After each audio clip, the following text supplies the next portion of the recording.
That's right there. Peeni, who is the local MP, MP for Tāmaki Makaurau. He's Labour's spokesperson for urban Māori. He led us on to the marae kōwhiri.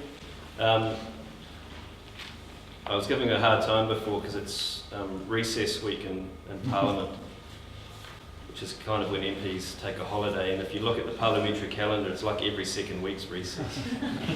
No, thank you, sir, for taking the time to come here. He has been thrown in at the last minute by his colleague, Jacinda Ardern. He was very gracious in saying, yes, I'll come along. And I think he's in a hard position, because so I get to take advantage of any soapbox.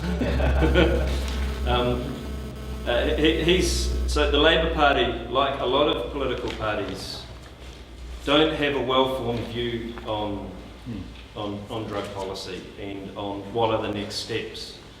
So I think it's great to have Peeni here to talk, to probably share in the very cautious way that MPs are on drugs, and also to hear from us. And ideally we get to shape some of the thinking that happens in Parliament as well.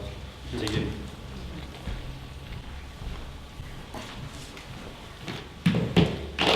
Kia ora tātou te kaiwhakarite I a tātou kua tau tō tātou kaupapa ki roto I te hui me tō tātou whare tūne mihi atu anau ki a koe te Hāpai rangi. Kia toro mai te maharamatanga o te kaihanga ki runga I a tātou huitahi nei. Kāti ki a tātou tēnā koutou. Whenua hei tīmatanga māku, koai au, he uri ahau no ngā iwi maha o te tautukerau. Sorry, I'll speak in English. Sorry. Just as by way of brief introduction, my Māori side, and I like to say that because I was certainly a Māori before I became a politician. I like to think I'm still a Māori today.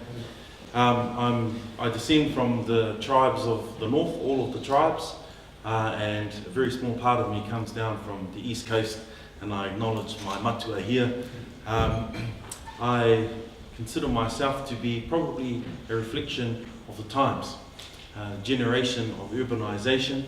However, I've been fortunate. I've been fortunate to also keep my grounding where I come from, by way of my grandparents who taught me Te Reo Māori. Te Reo Māori was my first language, and therefore I have a strong cultural affinity to where I come from.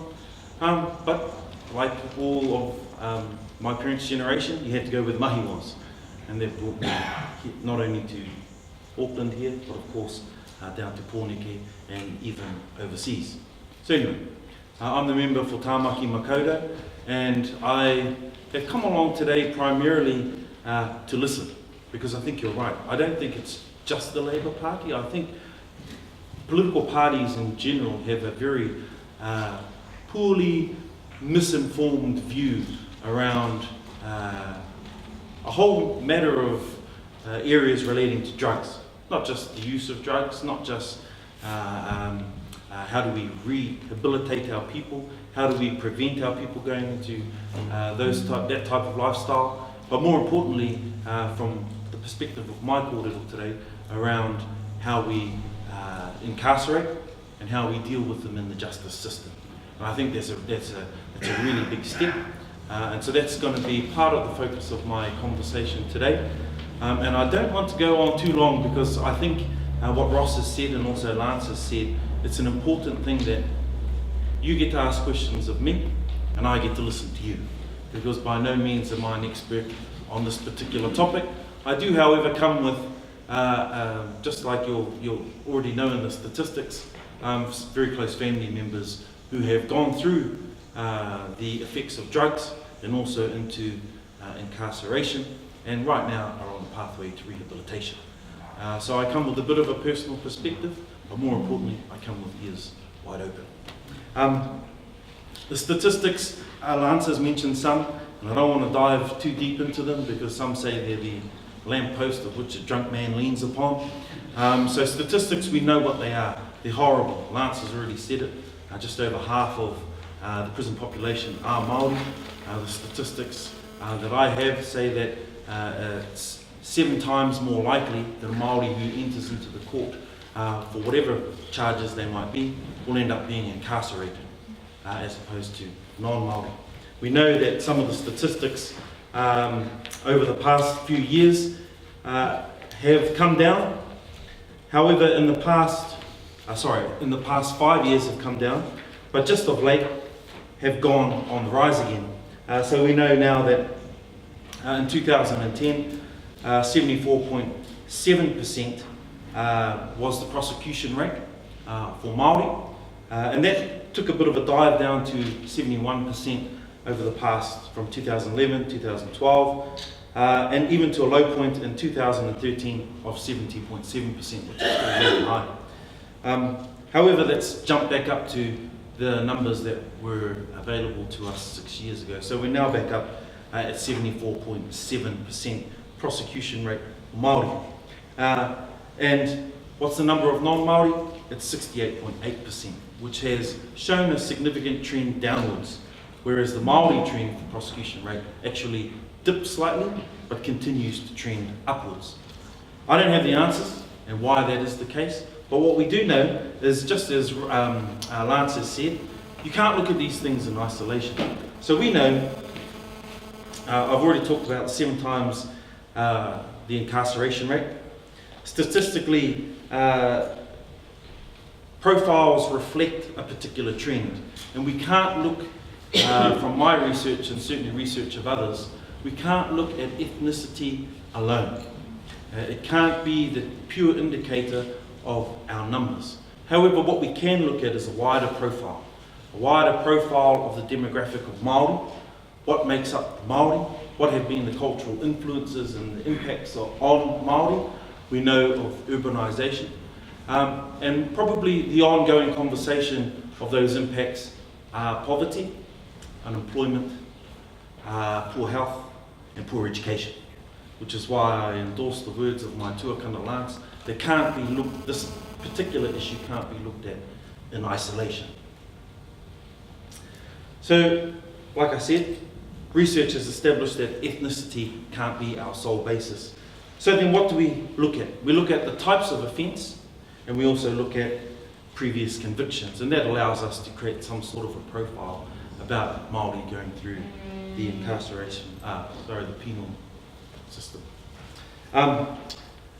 Further, we find too that fines and fiscal penalties put on those who go into the judicial system aren't generally given to those who are either unemployed or financially unstable. And in most cases, in many cases, that also includes Māori. So what happens then is, in lieu of giving a fine or something that slap on the hand and hoping that they'll come right eventually, they're generally incarcerated. And I've spoken about the 7 times more moving into incarceration. Now, we get to the drugs issue. So most of those numbers are really primarily just around broader incarceration numbers. We get to the drug issue. We know what some of the issues are around poverty, unemployment.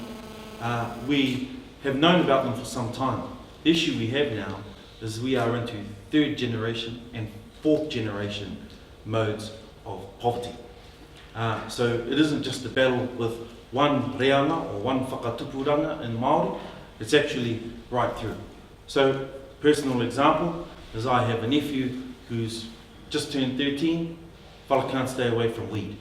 He just can't. He steals, he does all that he can do just so that he can get his hands on a bit of a hit. We also have another personal situation, a first cousin who's my age, who suffers the same effect. We know too that his mother does. So in one family, we have 3 generations of the same problem.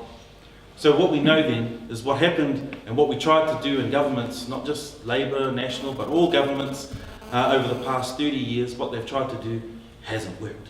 So it's time for a rethink. It's time for a rethink of the judicial system in its entirety.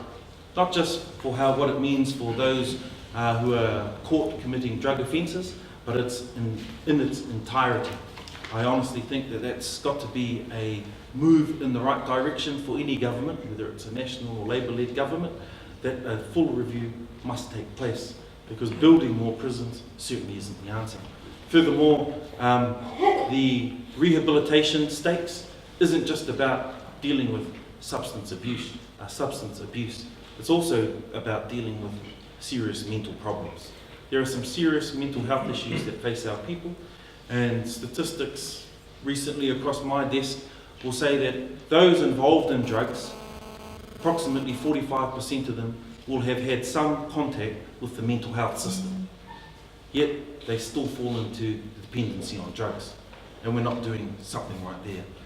I also believe too that the promotion for our younger people to keep them away from that particular lifestyle is lacking at the moment. The cut to services around some of the youth line, some of the counselling services that were available to our people are no longer there, or have been made thin at the front line, and that's a real concern. Some steps are in the right direction. Counsellors in schools, I remember my counsellor at school, he wasn't very good for much at all, but he came to every first 15 game, he was a great guy. But he didn't give any sound advice to the 1,500 boys that were at school when I was at school. But I know now we're looking at those qualified people going into the schools to help with some of that prevention stuff. So we've got the prevention, we've got the system which I think really needs a full overhaul, and it's not just around drugs, but I think the whole judicial system. And then of course we've got out the other end around rehabilitation, reintegration into our communities. Now the beauty about this particular hui is you have the answers. The beauty about these particular hui are Māori have some very, very good ideas around how they can fix this. Not just in the urban setting, but of course in the rural setting as well. Because if there's one thing I know, it's very hard to grow drugs in Tāmaki Makaurau, but a lot of my relations in the far north tend to do that. Now, once upon a time, I was living in a place called Hauora. Gangs took over. Gunshots, people got hurt. I was asked to be the face for the community in that particular issue. And what we found is there is an undercurrent of drugs.